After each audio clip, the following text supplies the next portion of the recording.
Today I'm going to show you a quick and easy way to use the Orton effect in your landscape photography. My name is Jason Yoder, and on my channel I share with you my photography and the adventures I have capturing my images.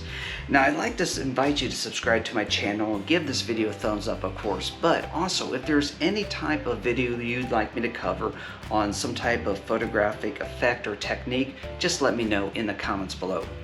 Now, the Orton effect was developed in the 1980s by a man, his name was Michael Orton, and what this is going to do is it is going to add a more dramatic or romantic feel to your landscape images when you apply it sparingly. So let's jump into Photoshop and take a look at an easy way to create the Orton effect. So what you see here is an image I took in Monument Valley during sunset. And this panel, this is actually a pretty good panel. We're going to enhance it just a little bit. So what I'm going to do is I'm going to duplicate this layer twice. And the first one, we're going to call this one sharp. And then the next one, we're going to call it blurry. So let's go ahead and work with the blurry image. I'm going to go ahead and hide the sharp image. And when I was using this, the camera I used here for this, I actually was at 11 megapixels. So what I'm going to do is, under Filter, Blur, Gaussian Blur, I'm going to set the value to 11, which is the number of megapixels I was working with. Now, I'm also going to increase the contrast on this. So, under Image, Adjustments, I'm going to go to Curves.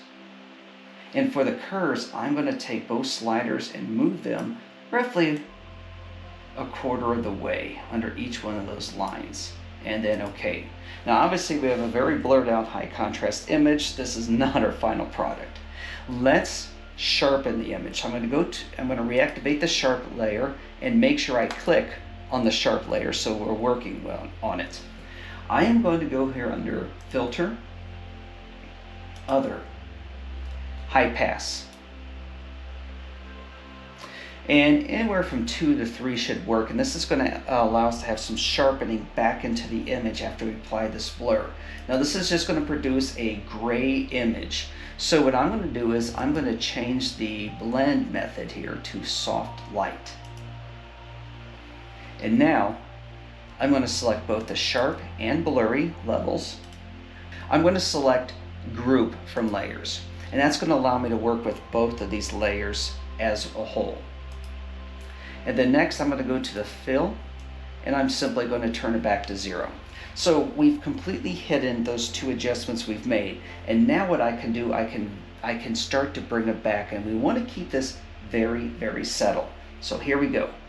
I'm going to drag the slider a little bit, and you'll notice as we do it, of course, the image is going to change, but do it slowly until you have a little bit of a glow to the image, which we do right there. All right, let's take a look at the difference. Here is the image with the Orton effect, and here it is without. Now, again, we want to make this very subtle. Here it is with and without. Let's zoom in a little tighter on this panel. All right, this is the original image, and now with the Orton effect. And what you can see is we are going to add a slight, more romantic or dramatic glow to this image. That is what the Orton effect does for you. Let's take a look at a couple of other images with the Orton effect applied. And I've loved you forever, and it's hard to explain. Long before Cain and Abel, when God made the rain. Yes, I've loved you forever, from the moment time began, when my soul roamed the earth, from the sea to the land. Girl, I've loved you forever, both wild and tame, with a love old and ancient, so unashamed. So that's it, an easy way to apply the Orton effect with Photoshop. I hope you enjoyed this video, and if you did, make sure you subscribe and give it a thumbs up. Take care, everybody, and I'll see you next week. I held your face and I called to your heart in a voice loud and plain. 'Cause whenever you're hurting, well, I feel the pain. 'Cause I've loved